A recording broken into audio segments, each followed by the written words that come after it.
आज सभी बच्चों को श्री कुंज बिहारी श्री हरदास सभी को जो है आज की क्लास में हम लोग पढ़ते हैं व्यतिकरण।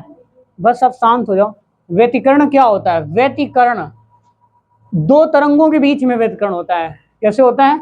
दो तरंगों के बीच में व्यतिकरण होता है जब किसी माध्यम में एक ही आवृत्ति, देखना जरा सुनना ध्यान से इसको, एक ही आवृत्ति की दो तरंगे, ठीक है, एक साथ एक ही दिशा में चलती हैं। तरंगे कैसी हैं? एक ही उनकी फ्रीक्वेंसी है, एक ही डायरेक्शन उनकी मूव करने की है, ठीक है।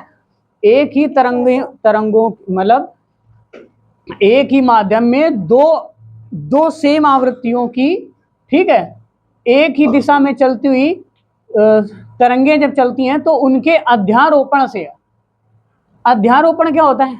एक दूसरे को, जब एक दूसरे को ऐसे काटती हैं एक दूसरे को, ठीक है, इनके जैसे ये तरंगे चल रही हैं, ये तरंगे, ठीक है, तो एक ये तरंग चली और एक ये तरंग चली, ठीक, इनका अध्यारोपण कैसे होगा भैया? ये दोनों एक दूसरे के ऊपर ऐसे सुपरपोज कर जाएंगी, ऐसे ये एक दूसरे के ऊपर हावी हो जाती हैं, ठीक है, मतलब एक दूसरे के ऊपर चढ़ जाती है। इसी को क्या बोलते हैं? सुपरपोजिशन या अध्यारोपण बोलते हैं। अध्यारोपण से माध्यम के विभिन्न बिंदुओं पर परिणामी तीव्रता, जो इनकी तीव्रता होती है, अध्यारोपण होने से उनकी जो परिणामी तीव्रता है, उन बिंदुओं की अलग अलग तीव्रताओं के योगफल से भिन्न हो जाती है, ठीक है। अब ध्यान से रुकना, यहीं पे फुल स्टॉप लगाना। एक की तीव्रता थी 4, एक की है 3, दोनों को जोड़ दिया कितना हो गई? 7। अब दोनों एक दूसरे के ऊपर अध्यारोपित हो गई तो उनकी तीव्रताएं क्या हो जाती हैं? जैसे 6.5 हो जाए, ठीक है, या 7.2 हो जाए, मतलब कम ज्यादा हो जाती है, भिन्न हो जाती है, ठीक है। माध्यम के कुछ बिंदुओं पर परिणामी तीव्रता बहुत अधिक हो जाती है। कहीं पर जो है जब अध्यारोपण होती है तरंगे तो कुछ बिंदुओं पर तीव्रता बहुत अधिक हो जाती है और कुछ बिंदुओं पर तीव्रता बहुत कम हो जाती है। इस घटना को ही व्यतिकरण कहते हैं। आ गई ना बात समझ में? आ गई? इसको ही बेटे व्यतिकरण कहते हैं। जैसे इसकी तीव्रता 3 थी, इसकी 4 है। अब देखो ये यहाँ पर एक दूसरे को काटे अध्यारोपित हो गई, ये यहाँ पर एक दूसरे को काटी अध्यारोपित हो गई, ये यहाँ पर एक दूसरे को काटी अध्यारोपित हो गई, यहाँ पर एक दूसरे को काटी अध्यारोपित हो गई। तो यहाँ पर जो परिणामी तीव्रता है, कुछ पे कहो 7.2 हो जाए, मतलब 7 से ज्यादा हो गई। परिणामी तीव्रता कितनी है टोटल? 4 3 7। और कुछ पे क्या हो जाए? 6.5 हो जाए, ठीक है। ये यहाँ पर कहो 7.6 हो जाए। मतलब इस घटना को ही, ये जो परिणामी तीव्रताएं भिन्न भिन्न हो गई, इस घटना को ही व्यतिकरण कहते हैं। आ गई बात समझ में कि नहीं आ गई? इस घटना को क्या बोलते हैं? व्यतिकरण बोलते हैं। अब ध्यान सुनना बेटा, ये इंपॉर्टेंट है। कहाँ गया सब? बहुत अधिक पाई जाती, कुछ बिंदुओं पर बहुत कम अथवा शून्य। अब देखो, माध्यम के कुछ बिंदुओं पर परिणामी जो तीव्रता होती है वो बहुत अधिक हो जाती है और कुछ बिंदुओं पर बहुत कम अथवा शून्य रहती है। इस घटना को ही व्यतिकरण कहते हैं। जिन बिंदुओं पर तीव्रता, ध्यान से सुनना, अधिकतम होती है, जहां पर तीव्रता क्या हो जा रही है? अधिकतम, ज्यादा हो जा रही है, उन बिंदुओं पर हुए व्यतिकरण को समपोषी व्यतिकरण बोलते हैं। क्या कहते हैं? समपोषी व्यतिकरण कहते हैं। जहां पर बेटे क्या तीव्रता अधिक हो जा रही है और जहां पर भैया कम हो जा रही है, जिन बिंदुओं पर तीव्रता लगभग शून्य हो जा रही है अथवा जिन बिंदुओं पर जो तीव्रता है वो लगभग शून्य हो जा रही है, शून्य के आसपास चली जा रही, तो उन बिंदुओं पर हुए व्यतिकरण को क्या बोलते हैं? विनाशी व्यतिकरण। विनाशी से विनाश मतलब सब खत्म होगा। आगे बात समझ में याद रखोगे। तो व्यतिकरण कितने प्रकार के होते हैं? 2 प्रकार के। कौन कौन से? समपोषी व्यतिकरण और विनाशी व्यतिकरण। और व्यतिकरण की घटना क्या होती है? जब समान आवृत्ति की 2 तरंगे और एक दिशा में चलती हैं और वो अध्यारोपित होती हैं एक दूसरे पर, ठीक है, तो उनकी जो परिणामी तीव्रता होती है वो क्या हो जाती है? भिन्न भिन्न हो जाती है। इस घटना को ही क्या बोलते हैं भैया? व्यतिकरण बोलते हैं। याद रहेगा कि नहीं याद रहेगा? ठीक है। अब देखो अब माना कि एक ही आवृत्ति की 2 सरल आवर्त प्रगामी तरंगे एक ही दिशा में चल रही है। फर्स्ट ईयर में पढ़े होंगे हम लोग, जो फार्मूले लिखेंगे अभी। माना कि उनके आयाम कितने, एम्पलीट्यूड कितना है? A1 A2। बेटा आयाम क्या होता है, एम्पलीट्यूड क्या होता है? देखो इधर ध्यान से सुनो। ये वे भाई, ये यहां से एक ये गर्त, एक ये सुरंग, दोनों एक कला। ये देखो यहां से लेके यहां तक ये पूरी एक कला है। यहां से जो बेटा यहां से इसकी प्रारंभिक स्थिति से अंतिम स्थिति जो के बीच की जो दूरी है वो क्या है, a1, मतलब उस इसका एम्पलीट्यूड है, आयाम है। आ गई बात ना समझ में? एक पूर्ण होने में जितनी दूरी तय कर रही है, एक वेव को पूर्ण होने में, याद रखोगे? ठीक है, 1 सेकंड में जितनी बार ऊपर नीचे हो जाए उसको आवृत्ति बोलते हैं। और एक वेव को पूरा होने में जितना समय लगे उसे आवर्तकाल बोलते हैं। टाइम पीरियड फ्रिक्वेंसी के बारे में हमने बताया ना फर्स्ट ईयर में। आगे ना बात समझ में? इसको बोलते हैं एम्पलीट्यूड। तो दो तरंगे हैं, पहले का आयाम भैया कितना है, a1 है, दूसरे का ऐसी दूसरी तरंगे होगी दूसरी, तो उसका क्या हो जाएगा, a2। इनके तथा माध्यम में किसी बिंदु पर इनके बीच कलांतर, कलांतर का मतलब एंगल के बीच में अंतर, इनके बीच में कलांतर का मतलब एंगल के बीच में जो अंतर है, कला में अंतर है, कोण में जो अंतर है उसको क्या बोलेंगे, कलांतर फाई है।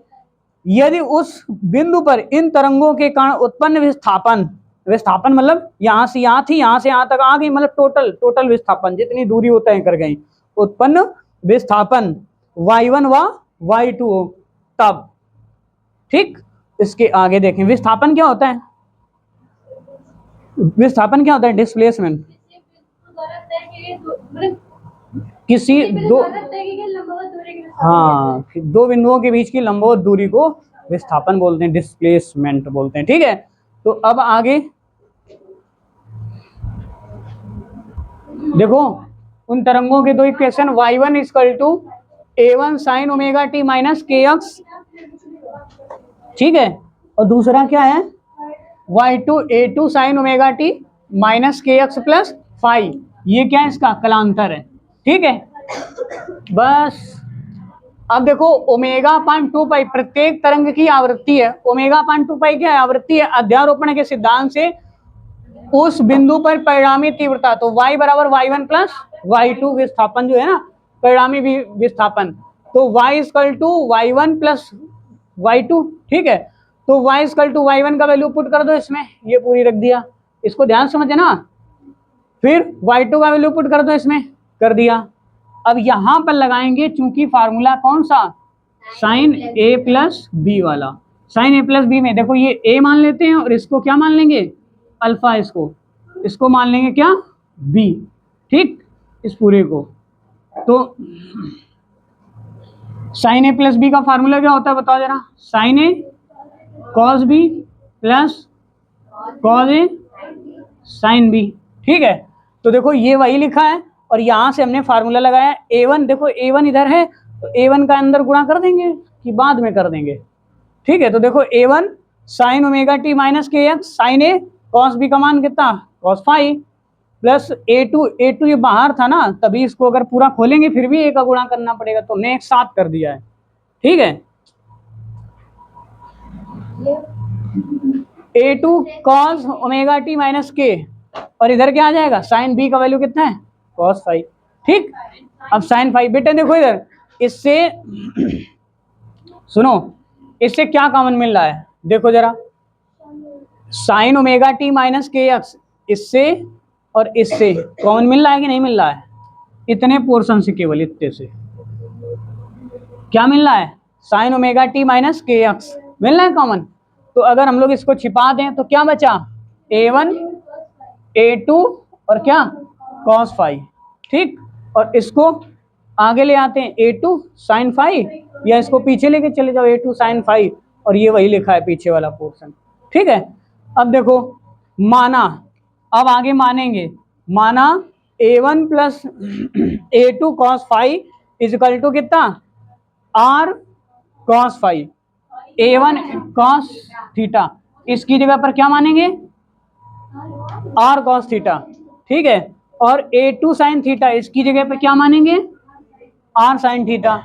तब जहां r और थीटा नए नियतांक हैं, ठीक, तो y = यहाँ पे क्या लिखेंगे, r, और ये पूरा लिख देंगे क्या, कॉस फाई, सुनो, cos theta sine omega T minus kx plus r sine cos omega T minus kx। अब पूछो ये कहां से आ गया, हाँ कहां से आ गया, हम बताते हैं, y बराबर इसकी जगह पे r लिख दिया और इसका ब्रैकेट खोल दिया, ये देखो इसको ऐसे भी लिख सकते हैं ना, sign omega T minus K X. ठीक है, तो अब देखो यहां पर लिखा है आर कॉस थीटा, आ रही ना बात समझ में। देखो ये y बराबर यहां पर लिखेंगे